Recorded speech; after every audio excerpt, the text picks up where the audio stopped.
So here we are, new caravan. Oh, exciting times. So we picked up our caravan. We didn't pick up our caravan, sorry. We bought our caravan over lockdown. So any of you out there who are doing the same thing, who are waiting on your caravans, who have already bought them, who are thinking of buying them, we bought ours over lockdown. We part exchanged ours over lockdown. All sold unseen. A ridiculous way to do things, I must say. As you may know, we are caravan newbies, really. We decided last year in 2020, along with so many other people, that caravanning was the way to go. We looked at caravans, thought, okay, our budget is just minimal. We were looking at £900 caravans, then we were looking at £2,500 caravans. We bumped it up and eventually got the most amazing caravan from TY Caravans in Doncaster, if you're ever interested. They sort of, I've had no problems with them. I don't know if anyone else has, so please let me know. But they sell older caravans, so they kind of like go to the market where it's very difficult to find a trader who will give you a warranty or, you know, some sense of security when you've got a lower budget. Normally you're having to buy things off people's driveways, which me and my husband were very adverse to do, since we didn't know the first thing about caravans or damp or what we should be looking for, what we shouldn't be looking for. So we very much decided we were gonna go to a dealer of some kind. So TY Caravans in Doncaster, thought they were great. Tony was great. He sold us our caravan. They don't do a warranty as such, but we had an issue. We brought it back. The tap was leaking. They said, fine, bring it back. We took it back. They fixed it. We have an issue on our driveway, that our driveway is about a 4-foot gradient to get from the road up to the where we park it. We kind of shimmy it in between the house and a garage, and there's cars in front, so it's kind of shimmied up at the back, but it's a big old hulk trying to get it up there. So pushing it up there was just not going to happen. Our poor car was just crying trying to back it up onto the driveway. So we took it back, got a motor mover. They did that for us. So this is not a sales thing for TY Caravans, by the way, but thumbs up, Tony, if you're there. But anyway, we had to look for a dealer who would sell us cheap caravans, because every other dealer, they just passed them on super quick. They weren't really interested in those lower level of caravans we were looking for. Flash forward 9 months, and suddenly we're looking at brand new caravans. So where that budget came from, I do not know. We suddenly decided, okay, it's not what we got in the bank. This is a long-term investment. So this is going to last 10 years at least, till our kids get much, much bigger. So we took out a loan for 10 years.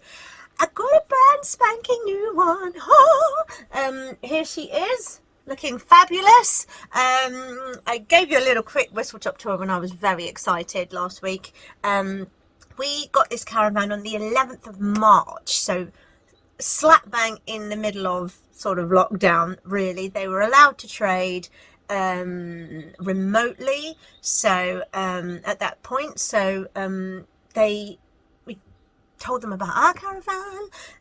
They took it, so you know, on the word that it was as you know, a saleable resale. As long as it was basically able to sell on, they would honour the price. And this was Raymond James in Nuneaton, Coventry. I'm not really sure because we've never been there. But they took our caravan away, dropped off this new one on the 11th of March, and that's it. Swapped one for the other. We said goodbye to our little Elvis, the eldest, and we said hello to, well, I'm determined to call it Billy Bailey. Billy Bailey. My husband's not so keen, but this is our new caravan. So if you're looking to buy a caravan over lockdown, that was how we did it. We basically did everything over the phone. We had not even stepped foot inside a Bailey Phoenix 650 plus, so don't do that. But like I say, we'd not really looked at caravans before, so we certainly hadn't been to any caravan shows or anything. We just saw this online. Everybody said how airy it was, how much room it had. It had the separate shower we wanted, it had the separate beds we wanted, because our two girls shared a double in the last one, and having a wet room when you're trying to shower kids straight out into the hallway was no, it was not great. It was not for me. And I like having a home.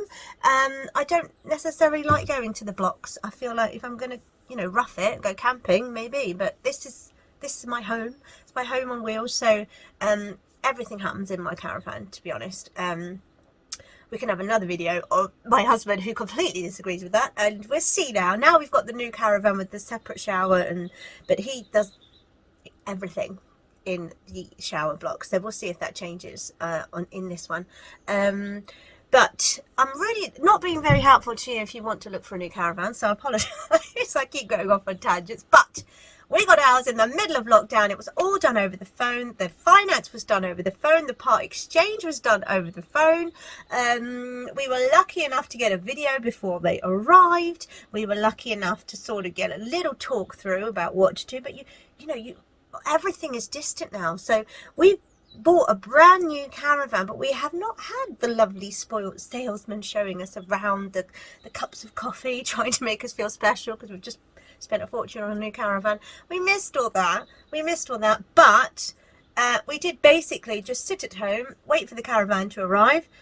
They walked in our caravan. It was all, you know, passed all the water regress tests and all of that stuff, so they took it, no questions asked, really. I mean, it was in okay condition. It was fine, I would say, and they were very happy just to take it away at the price they'd given us. They gave us sort of the book price, and you could have sold it for much more probably at the moment, the way the market is for people looking for second-hand caravans. But the simplicity of it for us was just take it, go, and we swapped one for the other. So it was very simple, great service so far. I mean, we haven't had any issues so far with this new one.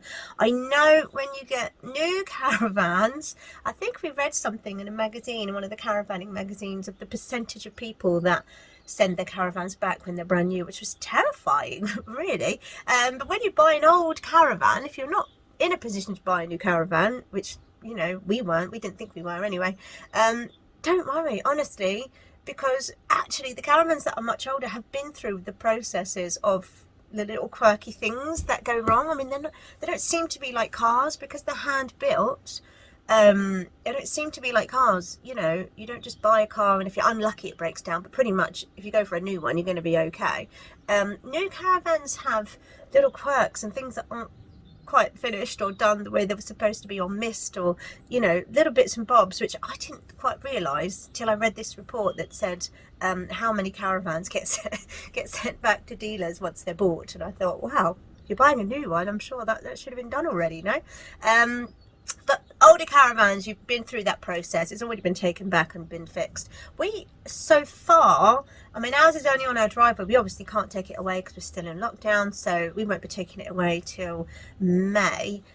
Even though lockdown is over on the 12th of April. We already had a sleepover, the kids couldn't wait, so on the driveway, here we were on Friday night. So it has been a week since we got it, before I've made this video, but we have been so excited, I can't tell you, and just enjoying it. So I will give another little video on some of the pros and cons. Like I said, if you cannot afford a new caravan, and are not likely to ever get a new caravan, or don't even want to. Some people just like don't buy new ones because they have so many little bits and bobs that need sorting before they become, you know, great caravans.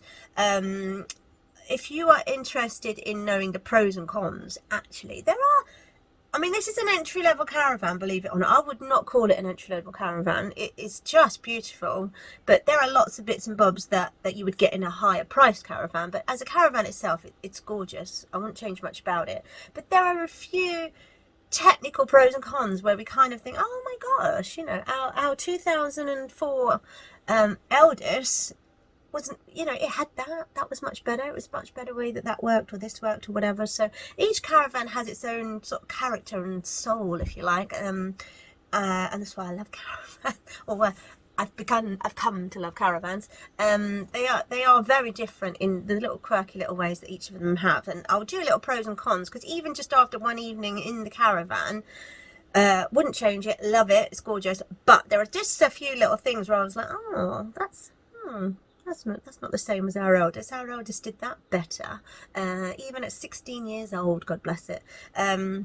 So I'll make a little video about that, but I'll stop rambling now. But yes, that was our experience of buying a caravan over lockdown. If you're thinking of it, if you're already in the process, good luck. I hope yours goes as smoothly as ours, because it did actually go really wonderfully well. Can't fault Raymond James. They were great. And the Bailey Phoenix 650 plus, if you're thinking of buying one of those, thumbs up from me too.